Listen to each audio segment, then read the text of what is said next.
What do earthquakes, market crashes, and the weird way you change between 25 and 45 have in common? Pause 0.6. They're all surprises. The shocks that rewire your life, the risks you didn't predict, and the ways your future self will be someone you barely recognize. In this video, we'll unpack 3 chapters that teach you how to plan for the unexpected, build margin for error, and design finances for a person you haven't yet become.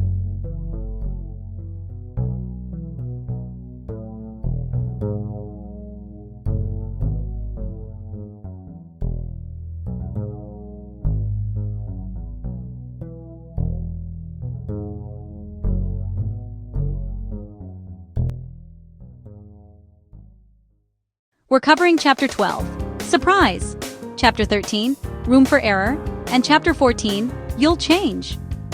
These chapters aren't academic, they're practical and a little humbling. You'll see why the future surprises you more often than spreadsheets do, why having extra margin is the smartest insurance, and why you should build a financial plan for someone who's not yet you. Let's dive in. Surprises aren't just party tricks. In finance and life, they're the rule, not the exception. Housel's point is blunt. The world is full of events we don't forecast, and those events often matter more than the things we spend hours modeling. The next market shock, technological leap, or personal crisis will come, and your plan should assume that fact, not pretend otherwise. We like tidy forecasts. Spreadsheets make us feel smart. But history is a string of surprises. Wars, pandemics, new tech, cultural shifts that change expectations faster than models can catch up. Housel reminds us that many big outcomes are caused by a handful of unexpected events. That's why humility and redundancy matter more than precise predictions. Housel walks through examples where sensible assumptions failed spectacularly. Industries that seemed bulletproof suddenly got disrupted.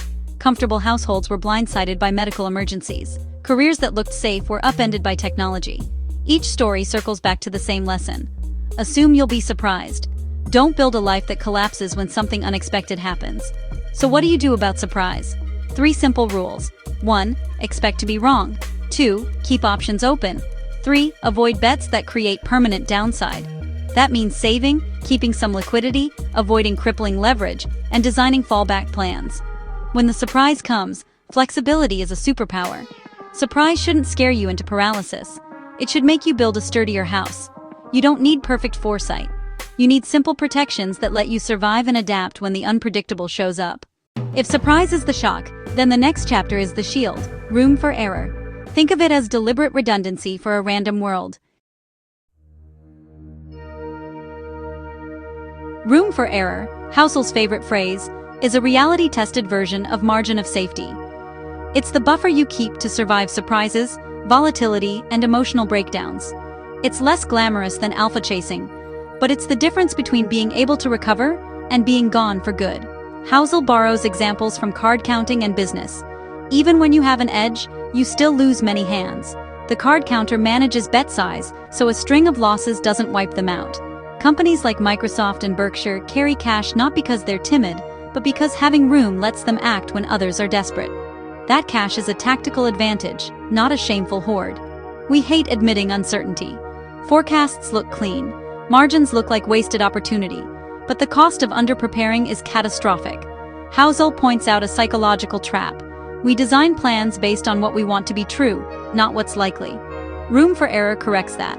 It's planning for a messy world, not a perfect one. Assume the future can be worse than history suggests. Don't count on best-case returns. Limit leverage. Debt magnifies surprises into ruin. Keep a cash cushion, not for returns, but for optionality and resilience. Size risks so losses won't force you to abandon your plan emotionally. Housel suggests a personal construct.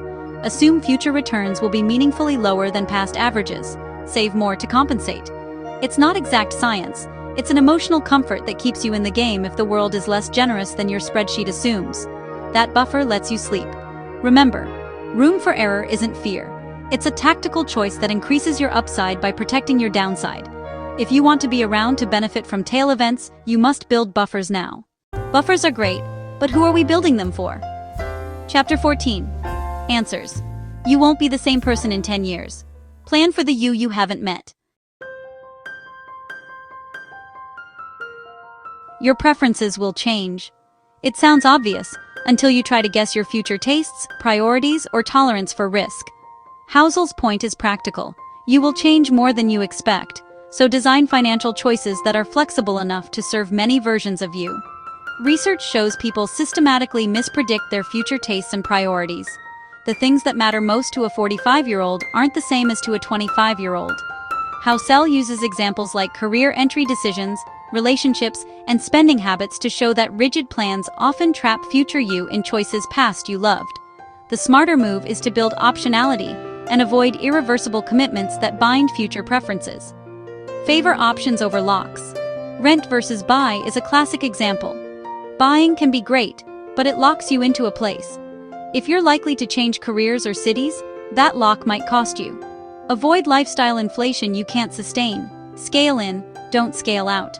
Keep some capital liquid so future you can pivot without panic. Big bets, entrepreneurship, major real estate, leveraged investments look logical when you're certain of tomorrow. But if your life or priorities shift, those logical bets can become anchors that sink you.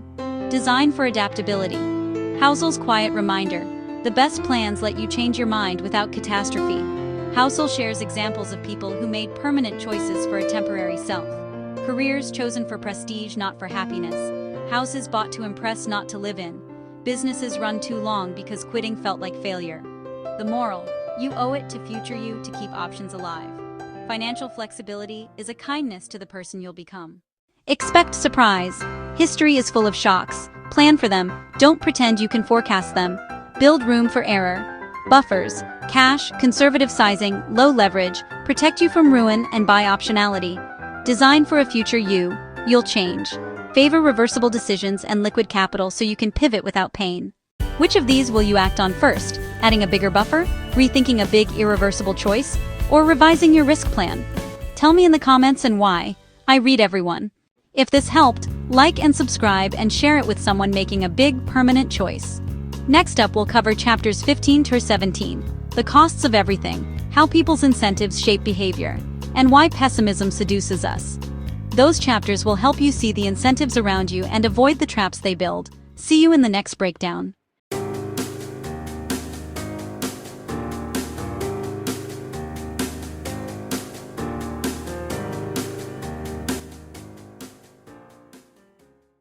Tone and pacing, conversational narrator. Use a slightly brisk cadence for rules and bullets, slow and reflective for surprise and personal change anecdotes. Insert 0.61 second pauses after rhetorical questions. Script content is based on chapters 12, 13, and 14 of The Psychology of Money by Morgan Housel. Would you like this exported as a plain.txt voiceover script, a segmented scene CSV for Runway ML Tarn and Video AI, or 3 short social clips, 1560s, pulled from the most shareable lines?